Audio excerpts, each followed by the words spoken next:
En este vídeo vamos a ver cómo funciona la memoria. Vamos a darnos cuenta de que la memoria es un proceso y como todo proceso tiene sus fases.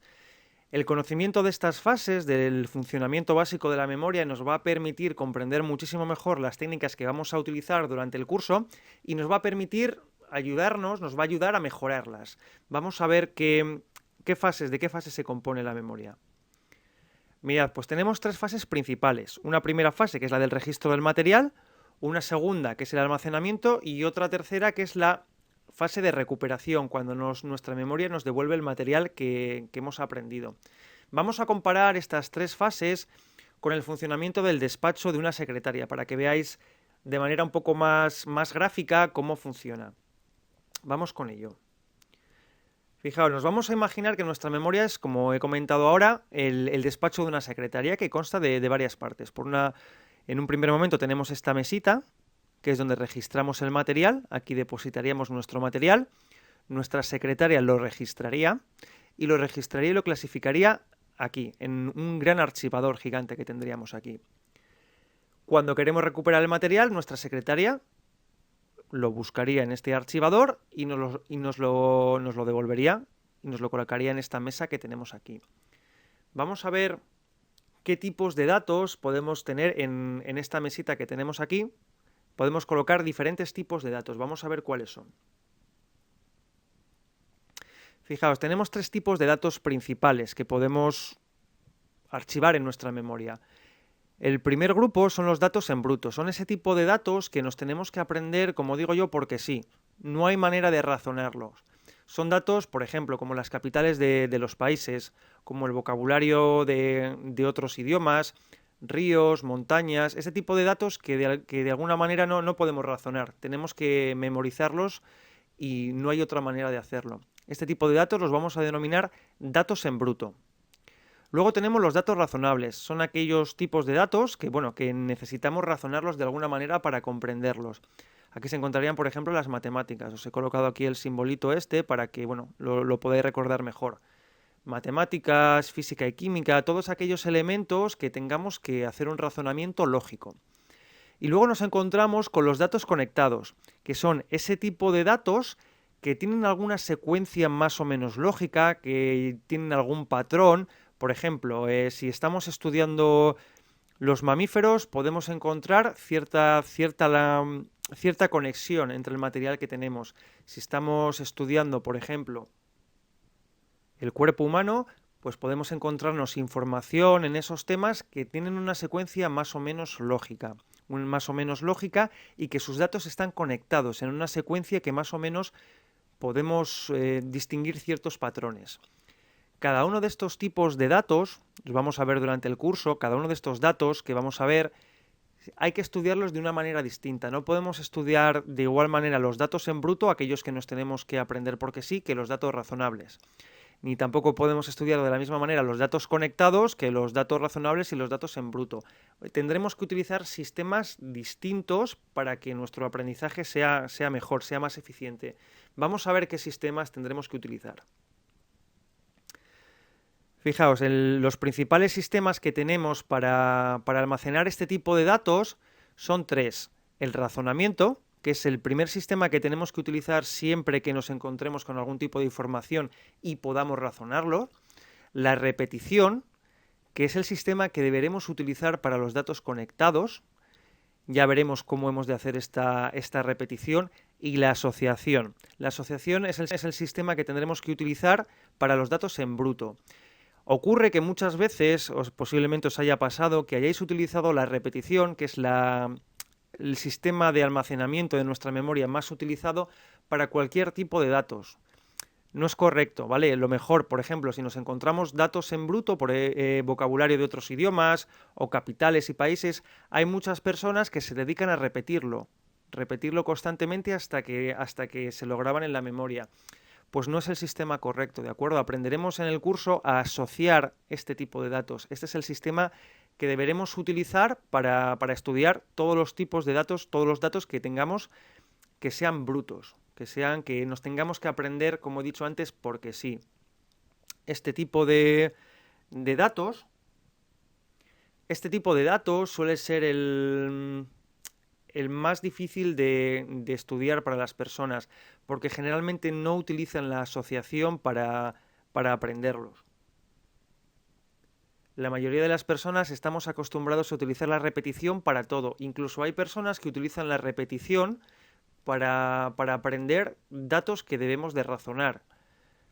Ya vamos a utilizar durante el curso las diferentes técnicas que vemos aquí. Nos vamos a centrar sobre todo en estas dos, pero de una manera especial, no como estamos acostumbrados a repetir todo. Veremos cómo hemos de utilizar la repetición y sobre todo vamos a incidir mucho aquí en la asociación, cómo hemos de asociar para recordar la información de la mejor manera. Veréis que con determinadas técnicas que vamos a aprender, esta parte de aquí, la de los datos en bruto, que son los datos que más les cuestan a las personas, vamos a ver cómo se convierten en lo más sencillo. Vamos a hacer un pequeño resumen del proceso de la memoria para que veáis más concretamente cómo funciona. Mira, decíamos que teníamos los diferentes tipos de datos que teníamos que memorizar, los datos razonables, los datos en bruto y los datos conectados. Y la siguiente parte que íbamos a hacer era utilizar los diferentes sistemas de memorización y de aprendizaje con los diferentes tipos de datos. Decíamos que para los datos razonables utilizábamos el razonamiento, para los datos en bruto utilizábamos la asociación y para los datos conectados utilizamos la repetición. Podemos imaginarnos que estas tres carpetitas representan los tres sistemas que vamos a utilizar. Una vez que hemos colocado nuestros datos en cada carpetita, utilizando el sistema adecuado con cada uno de ellos, lo que haría nuestra secretaria sería procesar esos datos, los registraría y los almacena en un gran archivo gigante que podríamos imaginarnos que tenemos ahí en nuestra cabeza, ¿vale? Sería nuestra memoria a largo plazo. Y una vez que queremos recuperar todos estos datos, hace el proceso inverso. Los recoge del archivador, los registra de nuevo y nos los coloca en la mesita para que los podamos recuperar. Este más o menos es el proceso, un poco resumido, de nuestra forma de introducir la información en nuestra memoria. Vamos a ver dónde se coloca ahora esa memoria, dónde está. Bueno, yo utilizo una metáfora que es la del edificio de la mente, ¿no? Podemos decir que nuestra memoria está en este edificio, el edificio de la mente, y vamos a ver que contiene dos partes principales, una parte que es la mente consciente y otra parte que es la mente inconsciente. La memoria está estrechamente relacionada con la parte inconsciente, aunque muchas veces se apoya de la consciente, pero tiene más que ver con la mente inconsciente. Vamos a ver un poco de qué se encarga cada una de estas mentes para comprender luego un poco mejor las técnicas que vamos a realizar. Fijaos, la mente consciente es aquella parte de nuestra mente, valga la redundancia, que se encarga del razonamiento lógico. Todo aquello que hemos visto, casi todos los que hemos estudiado en el sistema educativo actual, está basado en utilizar el razonamiento lógico. Hemos utilizado durante muchos años la mente consciente, razonamiento lógico, que se encarga también este tipo de mente de las acciones voluntarias de los músculos, realiza análisis, realiza síntesis y fijaos, ocupa entre un 10 y un 14% del volumen físico del cerebro. Podríamos decir que es la parte izquierda, la mente consciente. La mente inconsciente es la que se encarga del razonamiento analógico. Se basa en símbolos para aprender. Por ejemplo, cuando soñáis, estáis utilizando la mente inconsciente y cuando soñáis con símbolos, soñáis con imágenes, ¿vale? Es la mente inconsciente la que está trabajando en ese momento. Esta parte de la mente controla los músculos y los sistemas involuntarios del cuerpo, controla tu respiración, controla el ritmo cardíaco, controla la temperatura de tu cuerpo. Y fijaos, ocupa entre un 86 y un 90% del volumen físico de nuestro cerebro. Fijaos, todo el volumen que ocupa, lo importante que es, fijaos de lo que se encarga de lo más necesario para la vida, ¿no? Y fijaos que durante nuestros años escolares lo que más se trabaja sobre todo es la mente consciente. Siempre se trata mucho de trabajar el razonamiento lógico, siempre se ha primado mucho el uso de las matemáticas, de las asignaturas en las que tienes que razonar, que tienes que comprender. y sin embargo se han dejado siempre un poco aparte las asignaturas del estilo de dibujo, de aquellas asignaturas creativas en las que tenías que utilizar la imaginación.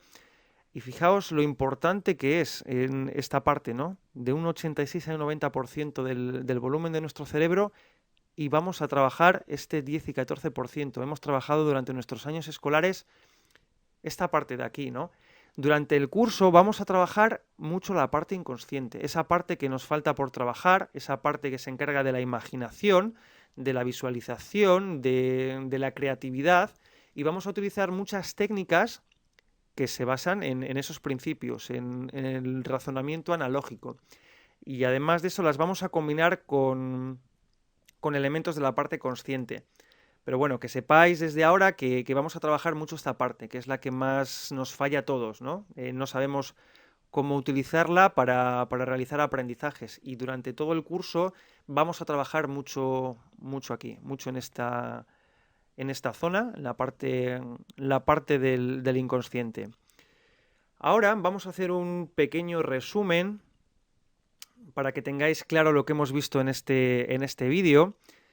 Decíamos desde un principio que la memoria es un proceso, y como todo proceso tiene una serie de fases. Decíamos que eran tres, que era el registro del material, el almacenamiento y la recuperación. Os he colocado aquí diferentes imágenes para que podáis seguirlo. Decíamos que colocábamos la información en nuestra mesita, nuestra secretaria tomaba esa información, la registraba y la almacenaba en nuestro archivador. Luego cuando necesitábamos nosotros esa información, se la pedíamos de nuevo a la secretaria, la extraía del archivador y nos la devolvía de nuevo a la mesa. Aquí, de nuevo, os he colocado esta flechita para que, bueno, tengáis los datos bien ordenados. Decíamos que en estas tres carpetitas que habíamos denominado como sistemas de almacenaje, sistemas de memorización, podíamos memorizar diferentes tipos de datos, que eran los datos razonables, que eran aquellos que podíamos razonar, y que el sistema más apropiado para hacerlo era el razonamiento. Los datos conectados, que eran todos aquellos que seguían una serie de patrones, que tenían una serie de secuencias, que la mejor manera de aprender esos datos era mediante la repetición. Y luego nos encontrábamos también con otro tipo de datos, que eran los datos en bruto, y decíamos que la mejor manera para almacenar esos datos era la asociación, que íbamos a utilizar muchas asociaciones y vamos a aprender a asociar durante el curso para almacenar este tipo de datos. Es importante que, bueno, que te quede claro esto sobre el funcionamiento de la memoria, que veas cómo funciona, para que te des cuenta luego cuando iniciemos las técnicas todo lo que estamos poniendo en práctica. Si ahora tienes alguna duda, si te ha quedado alguna duda, puedes volver a ver el vídeo tutorial, y si no, me puedes escribir un mail y te la resolveré encantado. Si ahora te ha quedado todo claro, puedes continuar con la misión.